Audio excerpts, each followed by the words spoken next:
ये 5 साल पूरी तरह से हाईजेक हो गए हैं नीतीश कुमार।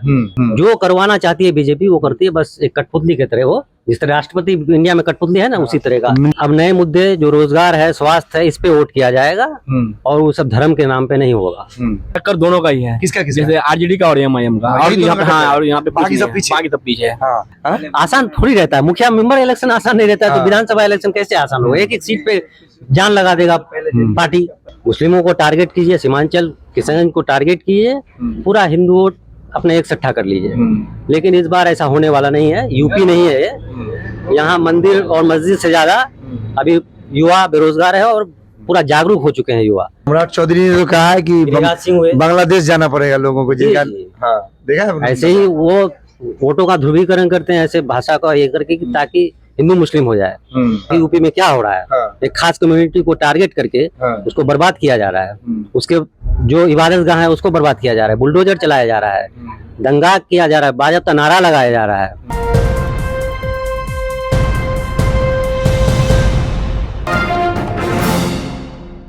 दोस्तों आइए चलते हैं, यहाँ पे जो कुछ नौजवान हमें दिख रहे हैं, आइए इन लोगों के जो है मन को टटोलते हैं, देखते हैं कि यहाँ पे जो है कौन से लोगों का जो है ये लोग समर्थक है। आइए आप लोगों को जो है इनके दिल की बातों को हम आप लोगों को दिखाना चाह रहे हैं। आज मैं वो दिखाऊंगा जो इनके दिल में होगा। आइए सर देखते हैं क्या लगता है इधर जो है अभी आने वाले दिनों में किस किस मुद्दों पर जो है यहाँ पे चुनाव होगा। मुद्दे बहुत है, बेरोजगारी मुद्दा है, स्वास्थ्य मुद्दा है, शिक्षा का क्षेत्र, मुद्दे बहुत हैं, कमी ही कमी है।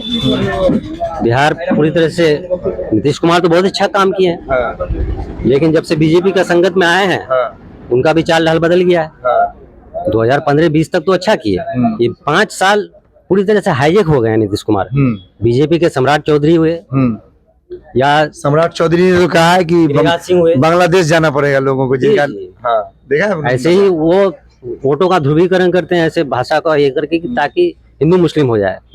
मुस्लिमों को टारगेट कीजिए, सीमांचल किशनगंज को टारगेट कीजिए, पूरा हिंदू वोट अपने एक सट्ठा कर लीजिए। लेकिन इस बार ऐसा होने वाला नहीं है। यूपी नहीं है ये। यहाँ मंदिर और मस्जिद से ज्यादा अभी युवा बेरोजगार है और पूरा जागरूक हो चुके हैं युवा कि इन लोग का काम बस यही करना है। अब नए मुद्दे जो रोजगार है, स्वास्थ्य है, इस पे वोट किया जाएगा और वो सब धर्म के नाम पे नहीं होगा। यूपी का हाल देख लीजिए, कोई अमन पसंद लोग, दिल रो रहा है अमन पसंद लोगों का कि यूपी में क्या हो रहा है। एक खास कम्युनिटी को टारगेट करके उसको बर्बाद किया जा रहा है। उसके जो इबादत गाह है उसको बर्बाद किया जा रहा है, बुलडोजर चलाया जा रहा है, दंगा किया जा रहा है, बाजब नारा लगाया जा रहा है। तो ये यूपी को बिहार होने नहीं देंगे हम लोग इंशाअल्लाह।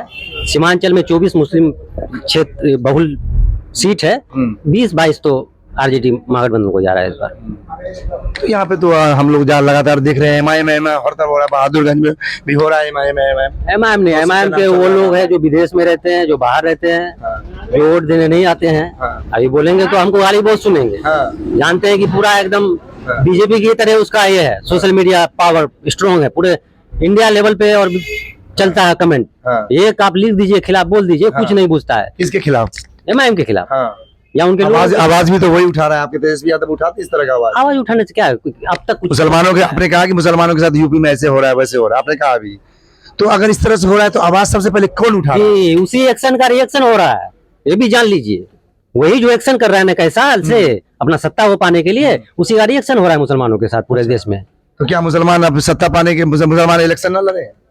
इलेक्शन लड़े तो इससे हिंदू मुस्लिम नहीं करिए, मुसलमानों की अपनी पार्टी ना हो। आप बीजेपी की राह पे चलिएगा, सेकुलर बनिए ना भाई। वो तो सेकुलर ही कहते हैं, वो तो बोलने से होगा। असदुद्दीन ओवैसी साहब कहते हैं ना अभी कि हम तो सभी की पार्टी है, यानी दलितों का पार्टी है सभी का। दूसरे अभी आप बिहार में अपने ढाका से देख रहे हैं, अभी एक राजपूत जी को कौन उसका भाई का राणा रंजीत सिंह, उसका भाई का बीजेपी का आदमी, बीजेपी से विधायक है, आपको ये भी मालूम होना चाहिए। वो बीजेपी का रह चुके हैं, राणा रंजीता।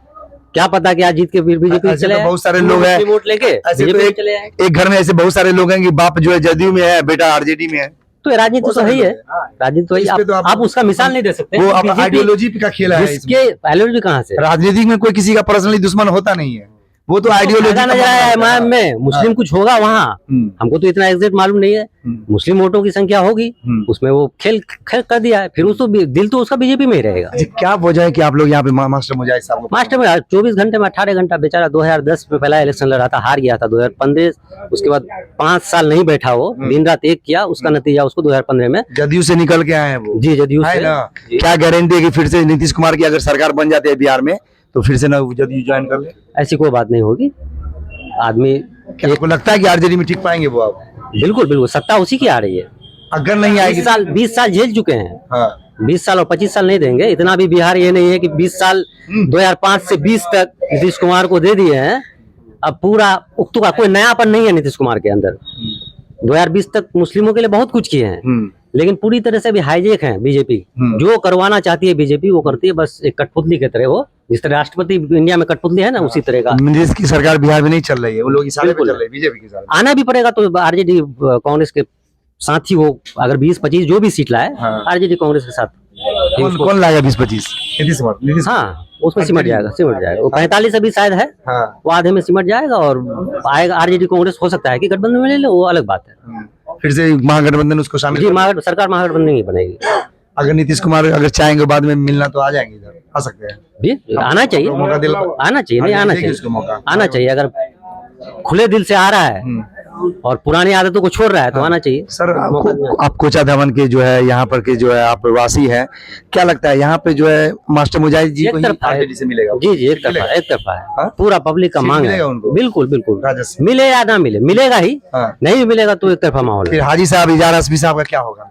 हाजी साहब का पब्लिकली रिपोर्ट बहुत खराब है। पब्लिकली जो सच्चाई है, प्रेजेंट के विधायक है, आप लोगों की पार्टी को ज्वाइन किए थे। उनके वोटर तो हम लोग नहीं है, उनके वोटर एमआईएम के लोग थे। एमआईएम छोड़ दिया तो एमआईएम वाले गुस्से में है, और आरजेडी में मास्टर साहब चले गए हैं, तो दोनों तरफ से उसका काट हो गया है।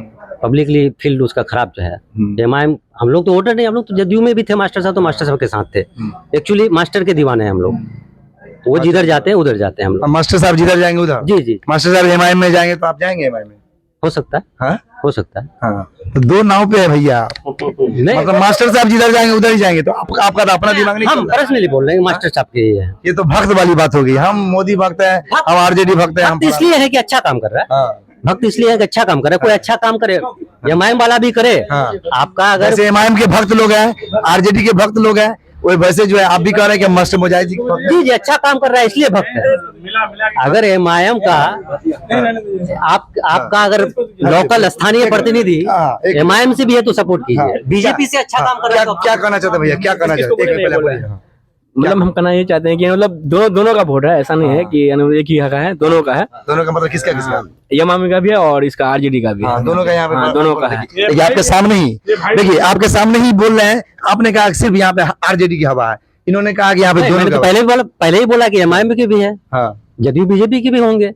अकेले चुनाव थोड़ी। टक्कर किसका है? टक्कर किसका है यहाँ पे भैया? टक्कर दोनों का ही है। किसका? जैसे आरजेडी का और एमआईएम का, और यहाँ पे बाकी सब पीछे है। क्या लगता है आपको, क्या लगता है? ऐसा ही है जैसा ही भाई टक्कर तो है। आसान थोड़ी रहता है, मुखिया मेंबर इलेक्शन आसान नहीं रहता है, तो विधानसभा इलेक्शन कैसे आसान होगा? एक सीट पे जान लगा देगा पार्टी, तो टक्कर तो है।